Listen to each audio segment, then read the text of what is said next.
Hitler காலத்தில் நடந்த மாதிரியாக 2022ஆம் ஆண்டில் பிரித்தானியாவில் புகலிடம் தேடி வந்தவர்களுக்கு அநீதம் இழைக்கப்பட்டது. இதுல மிக முக்கியமாக பல்வேறு விதமான மனித உரிமை மீறல்கள் நடந்திருந்தது. இதில் முன்னாள் பிரித்தானிய பிரதமர்களாக இருந்த ரிஷி சுனாக் மற்றும் போரிஸ் ஜான்சன் கூட விசாரணைக்கு உட்படுத்தப்பட போகிறார்கள் அப்படின்ற ஒரு தகவல் வழங்கப்படுகிறது. டொனால்ட் ட்ரம்பினுடைய உலகளாவிய ரீதியில் புதிய வரிகள் அறிமுகப்படுத்தப்பட்டதற்கு பின்னால் ஒவ்வொரு நாடும் அவர்களுடைய எதிர்ப்புகளை தெரிவித்து வராங்க. இதுல சீனாவுக்கும் அமெரிக்காவுக்கும் இடையில ஒரு சண்டை வரப்போகிறது அப்படின்ற எதிர்ப்பு கூறல் இருக்கிற இந்த மாதிரியான நேரத்தில் பிரித்தானியாவினுடைய பிரதமர் கியர் ஸ்டார்மர் முக்கியமான ஒரு அறிவித்தலை வெளியிட்டிருக்கிறார். அமெரிக்காவுடனான உறவுகள் குறித்து அவர் தெளிவுபடுத்தி இருக்கிறார் அப்படின்னு சொல்லலாம். பிரித்தானியாவினுடைய முக்கியமான இடங்களை விட்டு பணக்காரர்கள் வெளியேறி செல்கிறார்கள். இதற்கான காரணம் என்ன? அதே நேரம் 28,000க்கும் அதிகமானவர்களுக்கு எதிர்காலத்தில் வேலை வாய்ப்புகள் பெருகவிருக்கிறது அப்படின்ற ஒரு சந்தோஷமான செய்தியும் வெளியிடப்பட்டிருக்கிறது. இதனோடு சேர்த்து இன்னும் பல தகவல்கள், செய்திகள் இந்த வீடியோல வர காத்திருக்கிறது. நண்பர்களுக்கு வணக்கம். இன்னும் ஒரு வீடியோல உங்களை சந்திக்கிறதுல ரொம்பவே சந்தோஷம். தொடர்ச்சியாக வீடியோக்கள் பார்க்குறீங்க, அதற்கு மிக்க நன்றி. முதல் தடவையா வீடியோ பார்க்குறீங்க அப்படின்னா மறக்காம சப்ஸ்கிரைப் பண்ணுங்க. இந்த வீடியோவுக்கு லைக் பண்ணுங்க. உங்களுடைய கமெண்ட்கள் எதுவாக இருந்தாலும் அதையும் பகிர்ந்து கொள்ளுங்க. உங்களுடைய நண்பர்கள் யூகேல இருக்கிறவங்க இல்ல பிரித்தானியாவை சம்பந்தமான செய்திகள், தகவல்கள் தெரிந்து கொள்ள வேண்டும் அப்படின்னு நினைக்கிறவங்களோட இந்த சேனலை மறக்காம பகிர்ந்து கொள்ளுங்க. 2022ஆம் ஆண்டு யூகேனுடைய மான்ஸ்டன் அப்படின்ற ஒரு பகுதியில் மிக சர்ச்சையான ஒரு விஷயம் பதிவு செய்யப்பட்டிருந்தது. 1600 பேர்கள் மாத்திரமே தங்க வைக்கப்படலாம் அப்படின்னு சொல்லி எஸ்டிமேட் பண்ணப்பட்ட ஒரு இடத்துல 4000த்திற்கும் அதிகமான புலம்பெயர்ந்தவர்கள் தங்க வைக்கப்பட்டார்கள் அப்படின்ற ஒரு குற்றச்சாட்டு முன்வைக்கப்பட்டது.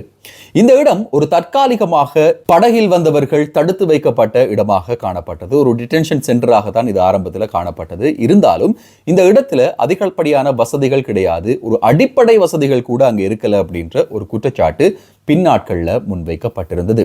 இந்த காலப்பகுதியில் 31 வயதான ஒரு இளைஞர் உயிரிழந்ததும் குறிப்பிடத்தக்கது. கென்ட் பகுதிக்கு வந்திறங்கியவர்கள் இந்த முகாமிற்கு கூட்டி வரப்பட்டார்கள் அப்படின்ற ஒரு தகவல் பதிவு செய்யப்படுகிறது. குறிப்பிட்ட இடத்துல 4000 பேர் தடுத்து வைக்கப்பட்டிருந்ததாகவும் இந்த இடத்துல பல்வேறு வகையான தொற்று நோய்கள் ஏற்பட்டதாகவும் சொல்லப்பட்டது. தொற்று நோய்கள் அப்படின்னு சொல்லும்போது அடிப்படை வசதிகள் இன்மை காரணமாகவும் அதே நேரம் சுத்தம் இல்லாத ஒரு இடம் இருந்ததாலேயும் இப்படியான தொற்று நோய்கள் ஏற்பட்டதாகவும் இந்த மக்களுக்கு மிகப்பெரிய அநீதங்கள் இழைக்கப்பட்டதாகவும் பின்னர் நடந்த விசாரணைகள் மூலமாக தெரிய வந்தது. இதுல மிக முக்கியமாக அந்த நேரத்தில் பிரதமராக இருந்த ரிஷி சுனாக் மீதும் குற்றச்சாட்டுகள் முன்வைக்கப்பட்டது. இது சம்பந்தமாக பாராமுகமாக இவர் இருந்தார் அப்படின்ற ஒரு குற்றச்சாட்டு இவர் மீது முன்வைக்கப்படுகிறது. இந்த முகாமில் இருந்து வெளியே வந்ததுக்கு பிறகு பலரும் ஊடகங்களுக்கு கருத்து தெரிவித்திருந்தாங்க. ஊடகங்கள் அப்படின்றதையும் தாண்டி இவர்களிடம் பல்வேறு தரப்பட்ட பிரிவினர் விசாரணைகளை நடத்தி இருந்தாங்க. அதுல மிக முக்கியமாக மனித உரிமைகள் சார்ந்த அமைப்புகளும் உள்ளடங்குகிறது. இந்த மனித உரிமைகள் சார்ந்த அமைப்புகளின் விசாரணைகளின் போது இந்த மக்கள் சொன்ன தகவல்கள், செய்திகள் மிகவும் திடுக்கிட வைக்கிற ஒரு தகவல்களாக அமைந்திருந்தது.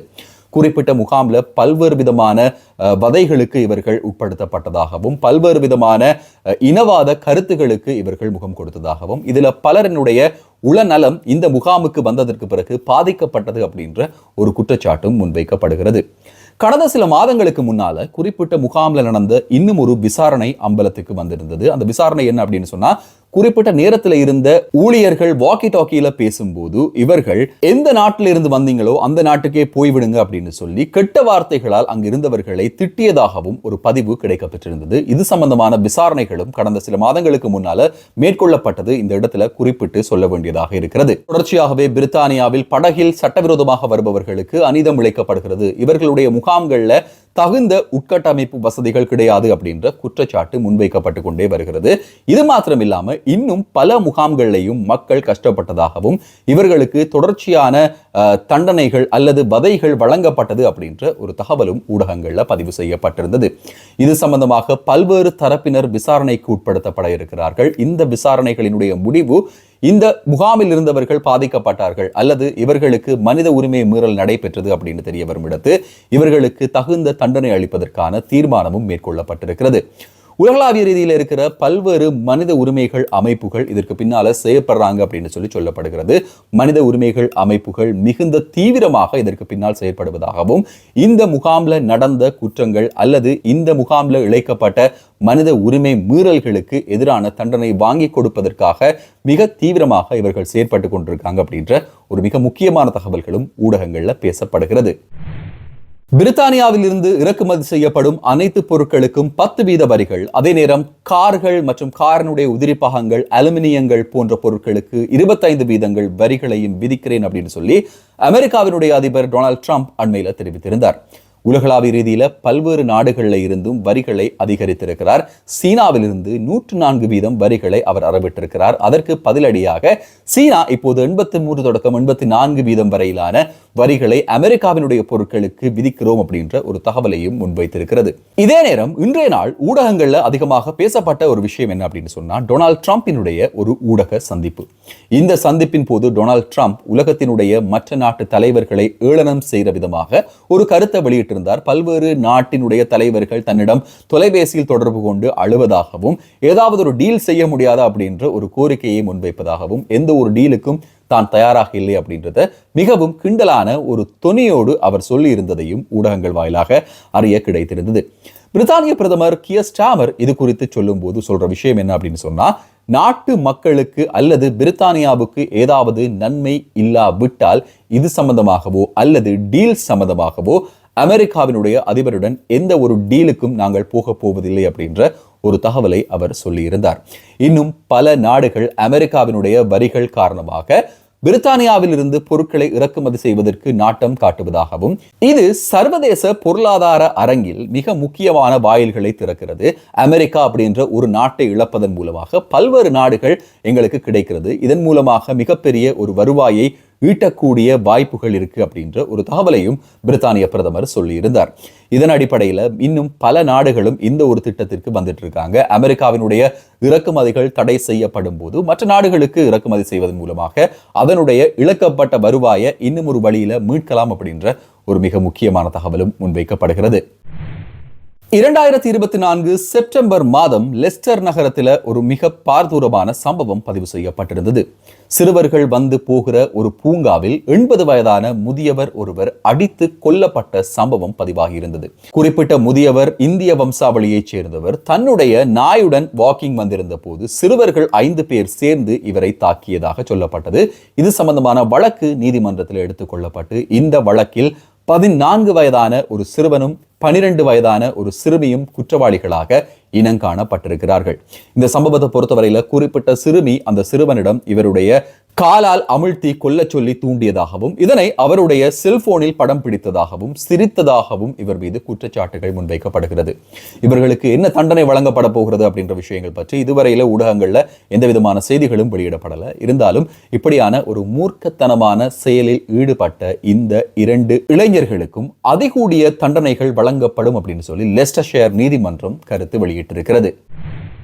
2014ஆம் ஆண்டு முதல் பிரித்தானியாவினுடைய பல்வேறு முக்கியமான நகரங்களிலும் இருந்து பணக்காரர்கள் வெளியேறி வேறு நாடுகளுக்கு குடியேறுகிறார்கள் அப்படின்ற திடுக்கிற ஒரு தகவல் வெளியிடப்பட்டிருக்கிறது.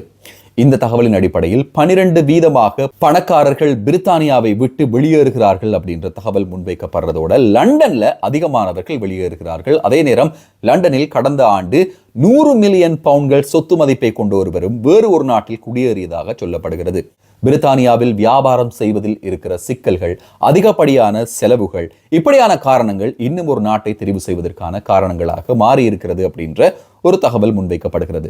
இதில் பலர் அமெரிக்காவை நாடி போயிருந்தாங்க. டொனால்ட் ட்ரம்ப் அமெரிக்காவினுடைய ஜனாதிபதி ஆனதுக்கு பிறகு அங்கே இருக்கிற இமிகிரேஷன் ரூல்ஸை கொஞ்சம் கட்டுப்பாட்டுக்குள் கொண்டு வந்த பிறகு இவர்கள் இன்னும் பிற ஐரோப்பிய நாடுகளை தேடி போகிறார்கள். இதில் அதிகமானவர்கள் துபாய், கட்டார் போன்ற நாடுகளில் குடியேறுவதற்கு ஆர்வம் தெரிவித்திருக்கிறார்கள் அப்படின்ற ஒரு தகவலும் ஊடகங்கள்ல முன்வைக்கப்படுகிறது. 50 பில்லியன் பவுண்ட்கள் செலவில் 2031ஆம் ஆண்டு பிரித்தானியாவில் மிகப்பெரிய ஒரு தீம் பார்க் நிறுவப்பட இருக்கிறது. ஐரோப்பாவிலேயே மிக பெரிய ஒரு தீம் பார்க்காக இது இருக்கும் அப்படின்னு சொல்லப்படுற அதே வேளையில 500 அறைகளை கொண்ட ஹோட்டல் கூட இதில் உள்ளடங்குகிறது அப்படின்ற ஒரு தகவல் முன்வைக்கப்படுகிறது.